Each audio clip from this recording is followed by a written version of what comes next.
wabarakatuh. Waalaikumsalam warahmatullahi wabarakatuh. Apa kabar semuanya?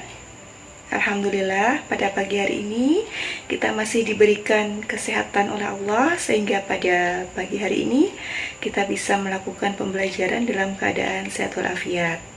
Nah, untuk itu sebelum kita memulai pembelajaran, mari kita berdoa terlebih dahulu agar apa yang kita pelajari hari ini bisa menjadi barokah untuk kita dan juga untuk orang lain. Oleh karena itu, kepada ketua kelasnya, Ibu persilakan untuk memimpin doa. Pada pertemuan sebelumnya, kita sudah membahas tentang persamaan reaksi kimia serta konsep elektrokimia, ya, dimana kita juga sudah mempelajari contoh-contoh sel elektrokimia yang bisa kita jumpai dalam kehidupan sehari-hari. Siapa yang masih ingat contoh sel elektrokimia, khususnya sel volta yang bisa kalian jumpai dalam kehidupan sehari-hari? Iya, bagus. Jadi, salah satu contoh sel volta yang bisa kita temui dalam kehidupan sehari-hari adalah penggunaan aki, ya. Ibu rasa semua pasti sudah tahu yang namanya aki. Nah, selain ada aki, kita juga bisa menjumpai baterai, ya, baterai yang bisa digunakan untuk menyalakan remote, kemudian untuk menyalakan radio.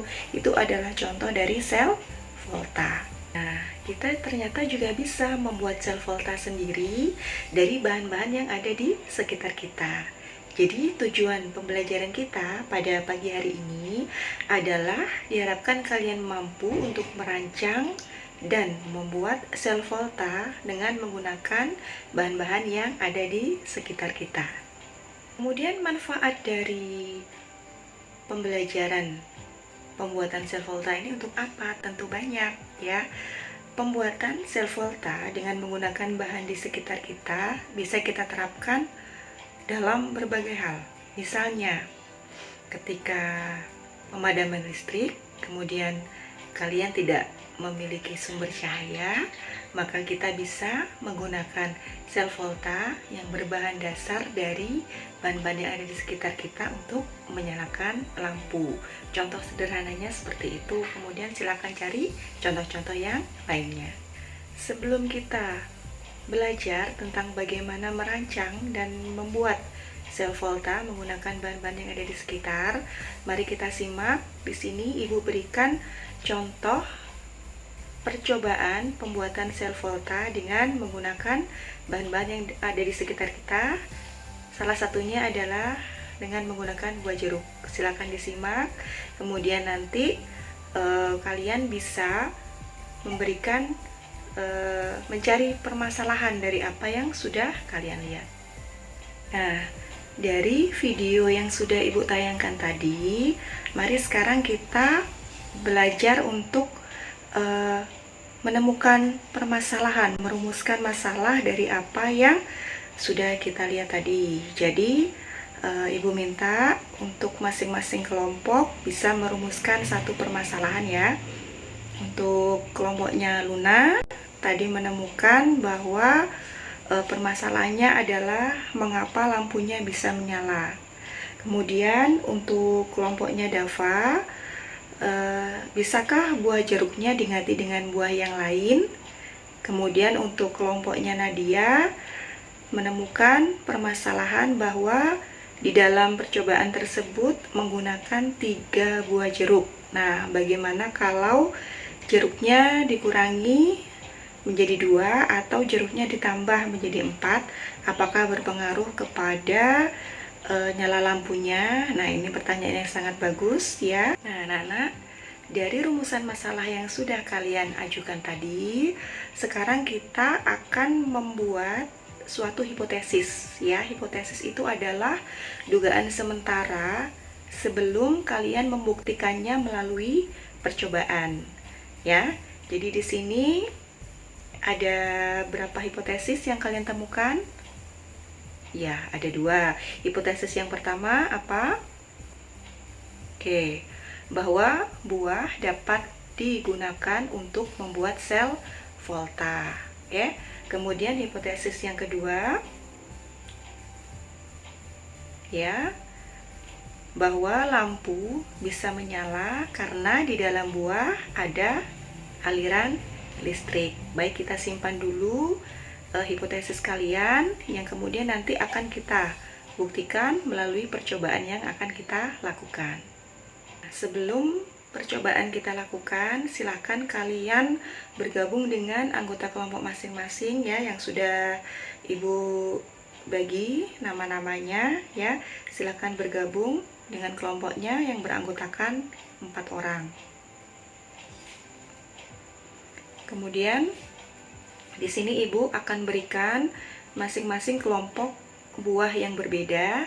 Jadi ada yang dapat buah salak ya nanti, kemudian ada yang dapat buah jeruk, ada yang dapat buah pisang, kemudian ada yang dapat kentang, kemudian ada yang dapat anggur, dan juga ada yang dapat minuman bersoda ya. Jadi nanti setelah Ibu bagikan bahan-bahan yang tadi serta alat-alat yang diperlukan, kemudian berdasarkan video yang sudah kalian lihat, nanti kalian akan merancang dan membuat sel volta menggunakan bahan-bahan itu berdasarkan prosedur yang sudah kalian buat seperti di contoh video yang tadi ya. Kemudian jangan lupa hasil pengamatannya ditulis, kemudian dianalisis bersama anggota kelompok yang lain untuk dipresentasikan ke depan kelas.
Jadi kesimpulan dari pembelajaran yang sudah kita lakukan pada hari ini bahwa sel volta itu bisa dibuat dari bahan yang ada di sekitar kita, khususnya adalah buah-buahan. Jadi semua buah-buahan itu bisa digunakan untuk membuat sel volta. Karena apa?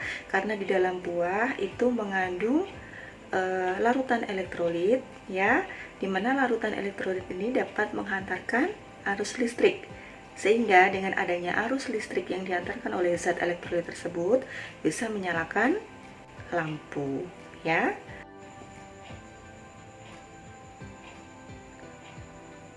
Nah anak-anak, karena semua kelompok sudah mendapatkan giliran tadi maju ke depan ya, dan pembelajaran kita sudah sampai di akhir. Jadi Ibu ingin bertanya bagaimana pendapat kalian terkait pembelajaran yang kita lakukan pada hari ini, yaitu merancang dan membuat sel volta dengan menggunakan bahan sekitar. Apakah materi ini bisa bermanfaat bagi kalian? Apakah bisa memberikan makna untuk kalian? Baik, Kalau begitu, Ibu ingin tahu respon yang lebih dalam lagi terkait kalian bagaimana menyikapi pembelajaran yang sudah kita lakukan hari ini. Jadi Ibu akan berikan angket satu persatu untuk kalian isi. Nah, sekarang untuk menguji pemahaman kalian terkait apa yang sudah kalian lakukan dari awal pembelajaran hingga akhir, Ibu akan memberikan asesmen yang bisa kalian kerjakan. Jadi di sini Ibu ingin tahu seberapa kemampuan kalian setelah mengikuti pembelajaran pada pagi hari ini. Baik, sebagai penutup pembelajaran kita pada pagi hari ini, marilah kita membaca Alhamdulillah bersama. Alhamdulillahirrabbilalamin. Ya, kita tutup pembelajaran hari ini dan sampai ketemu pada pembelajaran berikutnya. Diwakhiri, wassalamualaikum warahmatullahi wabarakatuh.